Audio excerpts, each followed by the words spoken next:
Hello guys, this is Dada of Julaga TV and welcome back again to our Facebook page and YouTube channel.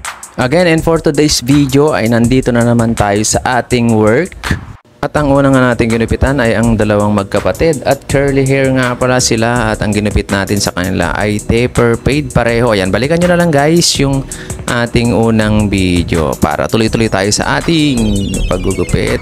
Ayan guys, mga faded lang itong mga ginagawa natin ngayon dahil yan yung mga gupit na paulit-ulit na nating ginagawa. And of course, hindi naman nakakasawang tignan kasi nga mabilis lang maligo, and of course malinis talaga sa ulo, sa kasaanit. Kita nyo naman kahit yung mga ibang barbero natin dyan, mga ganyan lang yung ginugupit nila, mga buzz cut, undercut, or faded. Kasi nga nandito tayo sa Pinas, kahit na sabihin yung umuulan, maulan-ulan, pero pag uminit, sobrang init. And shout out din pala sa tropa natin, ayan si Russell Boy Pogi si Chong, and bali last client nga natin yan. Hinabol natin dahil kakilala naman natin, tropa natin, galing pang trabaho. Kaya yun, hinabol natin guys.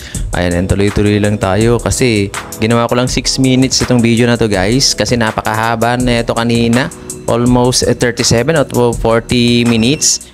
Bawal sa atin yan dito sa Facebook, kaya medyo nagbawas tayo. Ginawa lang natin 6 minutes, pero tuloy-tuloy naman tayo guys. And maraming salamat pa rin sa patuloy na pagsuporta nyo sa atin sa mga videos natin. Sana hindi kayo magsawa. Yung mga nakikita nyo, yung mga nakakapanood na tiga malalayo na pumupunta pa rito, yung nakakapanood sa YouTube and of course sa Facebook page natin, maraming salamat. Yung mga tiga-angono na ginupitan ko nung nakaraan, baka nandito pa yung mga video nyo. Ayan, maraming salamat. Yung mga first time ko lang na nagupitan na pumunta rito, yung mga nagme-message guys dito sa Facebook page natin, hindi ko na kikita kasi nandun ako lagi dun sa main Facebook ko. Kumbaga sineshare ko lang dito sa sineshare ko lang itong video dito sa page ko papunta dun sa Facebook ko, then yung YouTube ganun din. Dun sa Facebook ko lang, sa main lang, dun kayo mag-message guys. Kundi add nyo ako sa Facebook para sama-sama tayo. Lagi nyo rin napapanood yung mga video ko. Ayun, araw-araw lang natin sipagan sa buhay para mas marami tayong nagagawang maganda.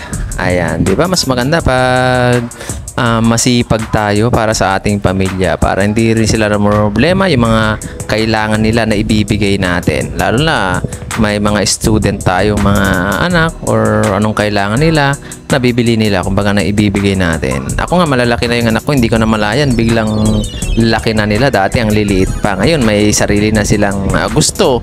Yan, may sarili lang kumbaga gustong bilhin or bagay sa kanila, ganun. May sarili na silang outfit din, ganun lang guys. Ayan, tuloy-tuloy lang tayo, only grind tayo. Ayan, mga ginugupitan natin, kita nyo naman mga long hair kanina yung isa, tapos nagpabaskat. Ayan, ganyan lang yung natin, mga kulot yung mga ginugupitan natin minsan, pero nagpapaiksi na sila kasi nga super init yung panahon ngayon. Kahit na sabihin mong maulan-ulan na, maulan nga, pero pag uminit naman, sobrang init pa rin. Kumbaga hindi mo pa rin talaga makokontrol yung sobrang alinsangan. Kailangan mo rin talaga ng aircon para lumamig yung paligid. Pero karamihan pa rin ang ginugupitan natin guys sa mga chong, mga estudyante. Yung iba nagpahaba, yung iba nagpabaskat naman. Sinamantala na nila.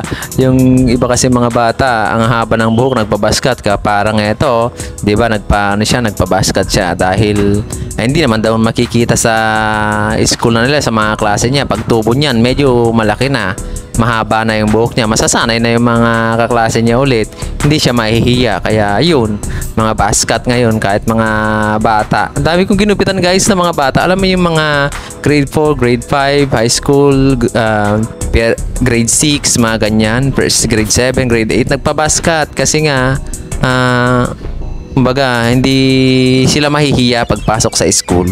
Parang ito guys, basket taper fade pinabasket niya, pero taper fade lang yung gilid niya. Di konti lang din, mabilis lang tumubo. Kasi pag taper fade yung ginawa mo, karamihan naman ngayon mga ganyan na gupit, magpapabasket talaga sila, pero yung gilid niya konti lang din binabawasan.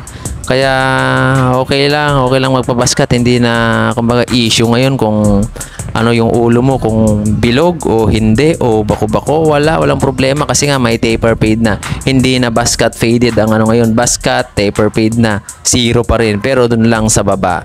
Ayan, ganyan lang. Marami na tayo mapupulot naman dyan. So, eto oh, kita nyo naman yung ginupitan ko, si Doray. Ginusto niya yun didinora ko. Ayan, hindi, nice ka naman guys. Ayan, kung paumpisa lang yun, pinilabas ko lang yung ano niya. Ayan yung kinalabasan niya, kita nyo yung gilid niya kanina. Maganda rin naman at saka bumagay din naman sa kanya yung ganong gupit. Gusto niya kasi, ano yun Edgar cut daw In Edgar cut ko, ginawa kong Dora. Pero okay yun, tawang-tawa nga siya nung ginupitan ko kanina. Ayan, tuloy-tuloy lang tayo guys. Ito yan kita nyo, mga ganyan lang yung mga padali natin. Kumbaga, mga quick haircut lang, kumbaga mabilisan lang din na gawa natin. Wala namang ano yan. Wala namang problema yan guys kasi alam mo yun naman yung price natin. Wala rin problema sa matataas na price guys Wala rin problema sa mabababa kasi ano nyo yun, kumbaga ginusto nyo yun, ginusto na nila magpagupit dun sa mataas. Kahit 1,000 yan ang binayad niya, kung gusto niya dun wala kayong magagawa. Huwag nyo nang pakialaman guys kasi ganun yung gusto nilang price. Kung gusto nila naman sa mababa, wala rin silang magagawa kasi hindi naman pantay-pantay. Hindi lahat ng client natin guys, tayo mga barbero, hindi lahat ng client natin mayayaman. Merong ding mahihirap na katulad natin. Ayan, maraming salamat guys.